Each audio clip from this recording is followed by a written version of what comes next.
Hi, welcome to Hardcover Feedback. I'm Kelly Campos. And I'm Brandy Smits. On today's show, we're going to be talking about a nursery rhyme mystery, a pop culture nonfiction, and a political romance novel. First up, we have The Big Over Easy by Jasper FFordes. It's Easter in Reading. It's a bad time for eggs, and no one can remember the last sunny day. Ovoid D-class nursery celebrity Humpty Dumpty, minor baronet, lover of women, ex-convict, and former millionaire philanthropist, is found shattered to death beneath a wall in a shabby area of town. All those brittle pieces are sitting in the morgue, and they all point to foul play. Detective Inspector Jack Spratt and his partner, Mary, search through Humpty's sordid and secretive past in hopes of finding the key to his death. All right, and we're going to read a little bit of it here. They hung us out to dry over that pig thing, Jack, Mrs. Singh said. Were you surprised? To be honest, no. When was the last time we ever got a conviction? 5 years ago, replied Jack, without even having to think about it. That guy who was running that illegal straw into gold dens. What was his name again? Rumpelstiltskin, returned Mrs. Singh with a faint smile at the memory. 20 years, no remission. Those were the days. She waved a rubber glove at Humpty's remains. That's a lot of shell. I never saw him alive. How big was he? Jack thought for a moment. About 4'6" high, 3 foot wide. She nodded. Well, that makes sense. He would have been quite heavy, and it's a fall of over 12 feet. I'll know a bit more when I get him back to the lab, but I can't see anything that would preclude a verdict of either accidental death or suicide. I love this book. It was quite amusing. Like, just the fact, it's a nursery crime.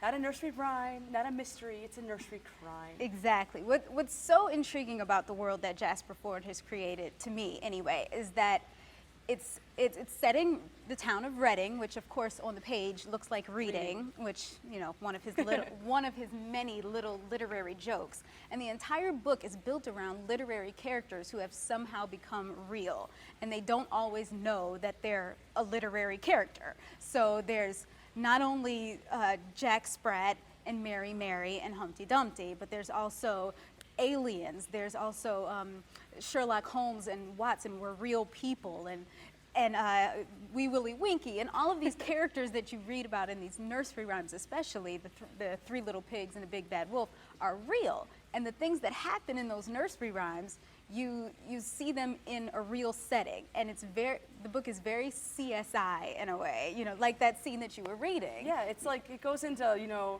there's crime bosses like Giorgio Porgio, and there's informants, and like I think it was Tom Thumb or something like that. Yep. And it's everything that would be like in a CSI TV show is all in this book, and that's what makes it so interesting. Exactly. It's a forum that you would never see it in is a nursery rhyme. It's great. And one thing that I know we always struggle with mysteries is a way to give the flavor of the book without giving away the story. And I think one way to do that with this story is the Three Little Pigs subplot, which that's just at the very beginning, and it's a case that has already happened. And the Three Little Pigs, Jack Spratt and his team are trying to put them in jail for murdering the wolf because they had a pot boiling under the chimney for hours.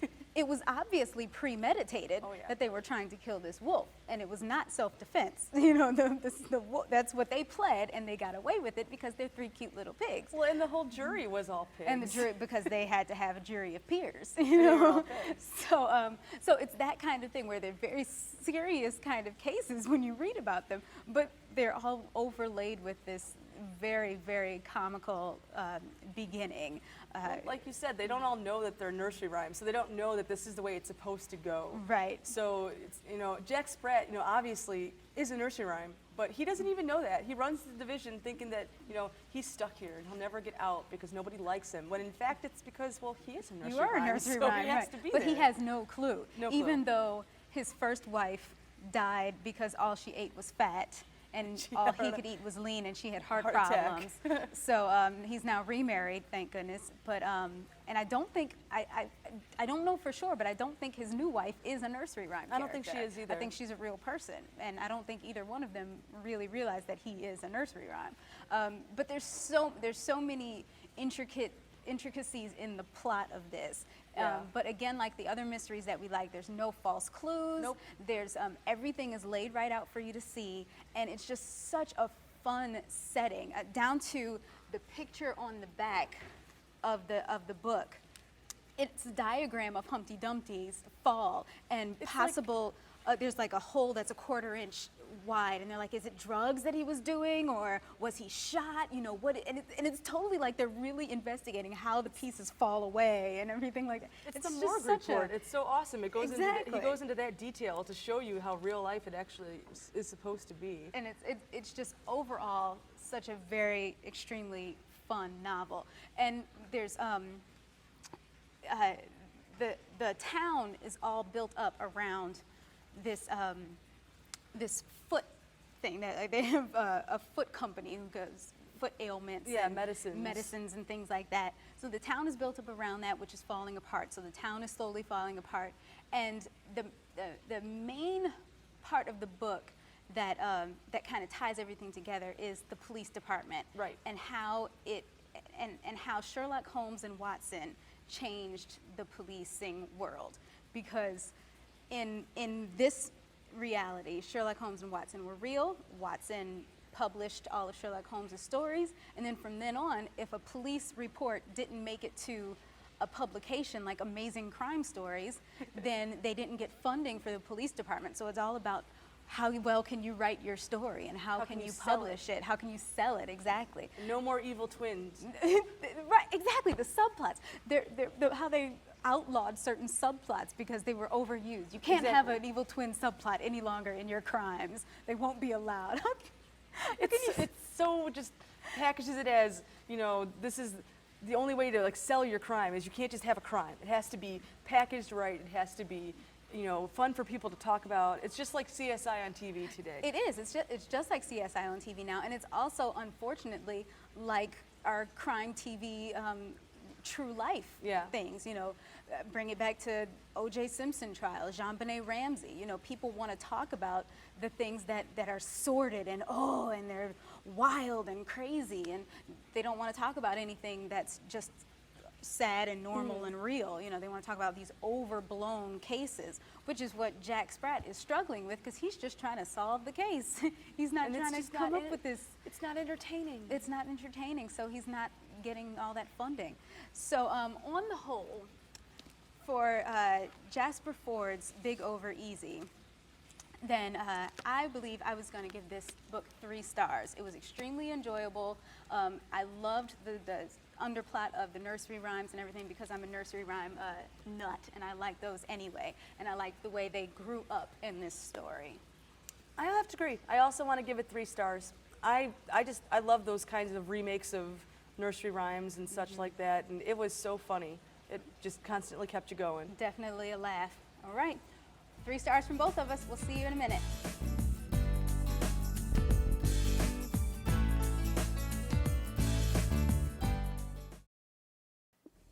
These days, vampires have found their way in various points of pop culture, such as movies, TV, and literature, whether it's the Twilight series by Stephanie Meyer or TV shows like True Blood. Here we have one of the original vampire novels, Victorian novel Dracula by Bram Stoker. In this novel, we follow Jonathan, Van Helsing, Mina, and the rest of the crew as they try to hunt Dracula down and stop him from finding more victims and increasing his vampire harem. Fabulous for horror fans. Check out Dracula today.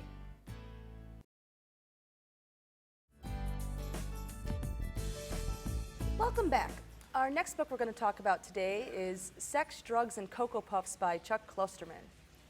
Chuck Klosterman is a well-known journalist who has written for such prestigious forums as The Washington Post, Spin Magazine, and The New York Times Magazine. Sex, Drugs, and Coco Puffs is Klosterman's collection of thoughts on the pop culture of the 90s. Whether deconstructing Saved by the Bell episodes or the artistic legacy of Billy Joel, or the symbolic importance of The Empire Strikes Back, or even the Celtics and Lakers rivalry, Klosterman will make you laugh, make you think, and most importantly, drive you insane all at the same time. Probably. Probably, unless you're already insane. Unless, which, you know, can happen. And the passage will read, I don't know how I feel about MTV's The Real World, he said. I mean, is it really real? How real is it really? Is it a depiction of reality, or is it a reflection of what we perceive to be reality? They advertise this as reality programming, but isn't anything programmed inherently fabricated? How real is real, you know? She said nothing. She continued smoking a menthol cigarette. 20 seconds passed. Well, what do you think? He finally asked. About what? She asked, exhaling through her teeth. About the real world, he repeated. Do you think it's real? Compared to what? Well, I guess, compared to things that are completely real. 20 more seconds passed. Is the show taped or edited in the fourth dimension, she asked. No. Are the characters robots? No. Can the episodic plot lines only be perceived by people who have ingested mind-expanding hallucinogens such as lysergic acid, mescaline, ketamine, or psychedelic mushrooms? No. Well then, she concluded, it sounds real to me. I love this book. I know you don't, but I do. It's just the way that he deconstructs things that are just part of our past, like the 90s and what it's all about, the culture. It makes you think, and you exactly know what he's talking about. You're like, yeah, when I was watching Saved by the Bell, I was thinking that too. Or, yeah, The Empire Strikes Back, I got that. Well, it's funny the way he does, even though he's kind of 90s pop culture, he does kind of cross a few lines in terms of, like, say, Empire Strikes Back. He goes back a little farther, and he comes up a little farther as well into things a little bit more recent. But he definitely deconstructs the pop culture references, and he makes these wild connections, as in how important Pamela Anderson is, and how she relates to Marilyn Monroe, and what that says about our culture, that Pam Anderson is our idol as opposed to Marilyn Monroe when she was the idol. And he does make some very valid points, some very interesting points rather, I'll say, because it's an opinion book. It's not a convince you to think the way I think book, which in some ways is good, in some ways is bad. It just kind of depends on what you're going for. It's more that he's trying, his target audience are people that have his opinion. He's not necessarily writing to persuade you one way or the other. He's going, look, there's people out there who think like me. This is for you. This is for you to relate to. And there's in between the chapters, there's little segments, like what you just read, that are completely off topic from everything that he's written about before. And that's, one of them was, 20 questions that when I meet somebody, I have to ask. And there's just crazy things, if there was a gorilla who was really smart and could talk with his hands and everything, and was a great football player and wanted to play professional football, and you were on the commission board, would you let him play? And it's I don't know. That. It's why don't I think about this? I should think about this. Would I let a gorilla play football? Yeah, I think I would let a gorilla play football. I would let that gorilla play, and I would give him a uniform. It's just, it's not supposed to be intelligent whatsoever, but it is in the same way. It's stupid intelligence, and that's what I like about it. Well, there are some, I have to say first off that I did not complete the book. I have a strong opinion that if you make it halfway through anything, halfway through a book, halfway through a movie, anything that's for entertainment purposes rather, I'll qualify that. If you make it halfway through and you give it an honest shot and it is just not entertaining you, don't waste the rest of your life trying to finish that. Put it down, change the movie, pick a different book. Don't waste those hours of your life. And that's how I was with this book. I gave it an honest shot, and at the beginning, the first couple chapters, I really was enjoying it. I'm like, oh, this is kind of funny, it's kooky, I like it. And just slowly throughout the rest of my reading, he just lost me somewhere.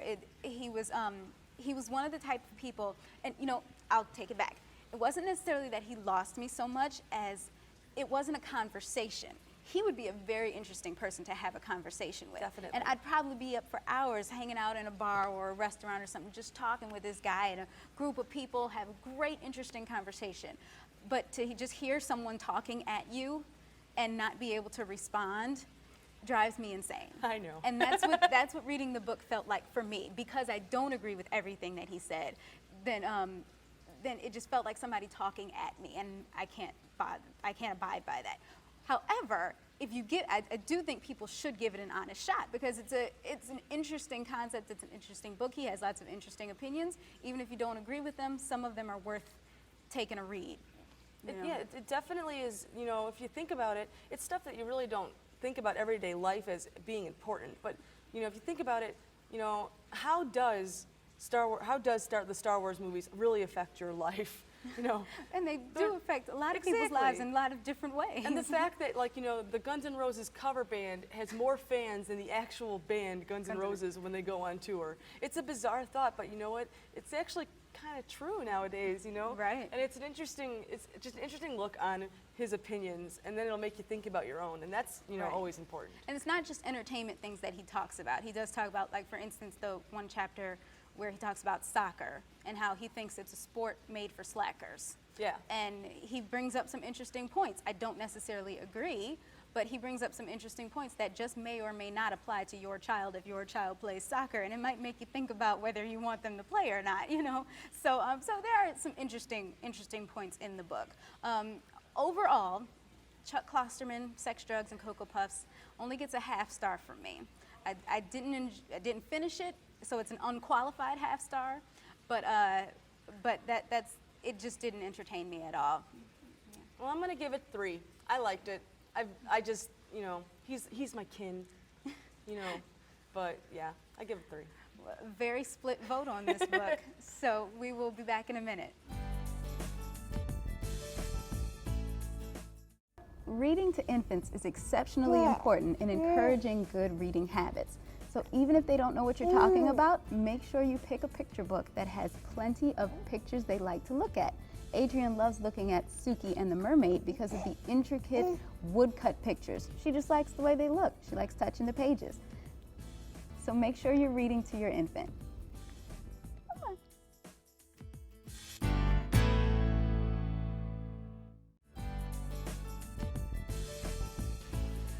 Welcome back. Our final book for the day is Sammy's Hill by Kristin Gore. Idealistic, dedicated to her job as healthcare analyst for a U.S. senator, and a little bit of a hypochondriac, Samantha Joyce has a very, very busy life. With working a 70-hour week and mastering the details of the latest healthcare reform bill leave little time for romance. But then she meets Aaron Driver, the handsome speechwriter for a rival senator. Sammy falls for him hard, despite the fact that his ambitious boss is the emblem of everything that she despises about congressional hardball. Before Sammy knows it, she finds herself at the center of a romantic tangle, a major showdown over healthcare reform, and the highest stakes contest of all, a presidential election campaign. All right, let's read a little bit about this. There we go. I checked the clock. 17 minutes and counting. As I fed Shackleton and began scavenging for clean clothes, it occurred to me how difficult these simple tasks would be without my right arm. What would I do if I suddenly lost it in some sort of escalator or escaped hungry lion accident? People laughed, but I lived only a few short miles from the zoo. So I took a moment to do what I always did whenever these neuroses attacked. I reached for a sling from my pile of medical supplies, fashioned it around my right arm, and continued my routine with this new handicap, confident that I would be the one with the last laugh when I was so ludicrously prepared for life without my right arm. Amazing, they'd all say. Can you stand how quickly she's adapted? Why, she's just as capable as before, maybe even more so. And thanks to my brilliant foresight, it would be true. I just nod and smile and continue my life as a well-prepared, one-armed genius. Ah, Samantha Joyce. Samantha Joyce. First of all, before we even start talking about the book, I really want to say that Kristin Gore, who's the author of this book, is also the daughter of Al Gore, former vice president. And when we first picked up this book, we both said, well, famous person's daughter writing a book. Yeah, easy to get the publication rights there. Exactly. It's not too She's hard. got the last name Gore. Got the money. That's not at all what it was. Oh, it's so good. completely got this book on her own merits. And I did not know that she was also a writer for Futurama, the TV show. She's written for, I believe, Saturday Night Live. She is a very funny person and very talented. And this book was so good. Not only was it funny and intriguing and a good storyline, but it also interwove her knowledge of politics without hitting you over the head with anything, without taking a drastic stance one way or the other. She doesn't like lambaste any real politicians, although some are, you know, kind of pretended to be similar to people that we may know or something like that. Oh, definitely. But you know, that's all up to your own personal view, what you see in the book.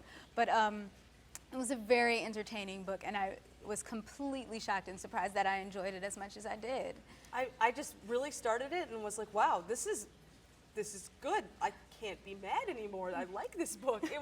It just made you laugh out loud, and it was completely. wonderful. And I have to say, I didn't actually read this book. This was a book that I listened to on audio CD. Me too.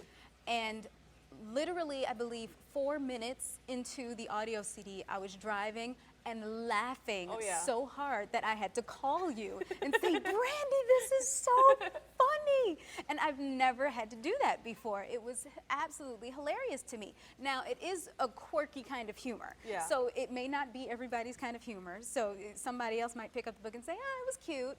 You know, it wasn't that funny, but it totally hit my funny bone. Also, with the interweaving of the politics, it made me more interested in things that are going on right now. For instance, that filibuster that they had, which it was again about the healthcare, which she's the healthcare analyst for this minor senator, and one of the opposing senators starts a filibuster where he has stacks of phone books, and he decides that he's going to read everyone's name in the phone book and say that they're opposed to this bill. Alexanderson is going to be really upset with this bill. This isn't going to help him. And then and he continues down the list. For and like of course, days. it's going to go for a very long time. And Sammy's watching it on TV, and the guy reads out a name, Sanford B. Zines, which they think is the last name in the book. But then that's when he pulls up another phone book. And she starts thinking, well, does Sanford B. Zines know anything about this? Does he care? Does he care? Is he agreeing with this person? So she comes up with the grand idea to find Sanford B. Zines and call him and say, well, hey, what do you think? Did you know he was using your name? And just that initial thought, which shows how quirky her mind works, that totally turns around this filibuster. Well, a couple days after I read that part, there was an actual filibuster in our state government, you know, and I'm like, well, what was it about? I'm interested. Yeah. Was there a Sanford B. Zines? There's always a Sanford B. Zines But it somewhere. always. But it wasn't even like on TV more than a couple seconds, you know. And after reading this book, I noticed that. I would never have noticed that before. How little time we really spend on our own politics, other than the overarching broad themes of, oh, well, this is right or this is wrong. We don't really know how our government works, you know, which is extremely unfortunate. Most other countries, they kind of know, you know, and we really don't. And this book really did get, through its comedy and through its characters and through all these things, it really did get me more interested in finding out more about how the government actually works because of the way she uses that as part of the plot. Very interesting book. And especially like how this shows how the other senators are, you know, will support you and then not support you. And it's like, you know, are they all this underhanded and dirty? Because, you know, we should know if these people are acting like this and second guessing themselves when they're like, yeah, we'll support your bill, you're doing a great job, and then go, oh yeah, that was my bill, that whole thing myself. Right, they were dead weight, we had to carry them. And it's like, that's really crappy. Yeah, I don't and like that. and I totally believe it was too authentic not to believe, and it really shows a lot. You know, people can be backstabbing and whatever else, and do it all for the sake of politics. You know, we say, oh, well, politicians. Well, yeah, politicians, you know. And, but through all that, it was also a very intriguing romance. And the whole time you're reading it, you're like, oh, is he a good guy? Is he not a good guy? Wait, I can't quite. Wait, no, he's horrible. Wait, no, he's a good guy, I think. You know, you don't know until the end, which we're not going to say anything about. But it was, Exactly. But, and her friends are funny, the situations are funny, and very, very intriguing book. I gave this book 4 stars. I was so impressed with it. And maybe if it had been an author that I had read before and I expected it from, maybe it would be a 3.5 star book. But because I was so surprised by it, I just can't give it anything other than 4 stars. I'll have to give it a 3.5. And just so everybody knows, there's going to be sequels. So keep that in mind when you're thinking later. Ooh. So Have to keep an eye out for that. Yeah. All right, 3.5 and 4 stars. I think we should do a recap. do a recap. Let's do a recap. First book up today was Jasper FFordes, The Big Over Easy, and Brandy gave that 3 stars, and so did I. Next up was Sex, Drugs, and Coco Puffs by Chuck Klosterman, and Brandy gave that 3 stars, and I gave it a 1/2 star. Last up was Sammy's Hill by Kristin Gore. Brandy gave it 3.5 stars, and I gave it 4 stars. 3 very different books today, as we always try to do. Hopefully you will be intrigued enough that you will go to your local library, your local bookstore, and pick one up.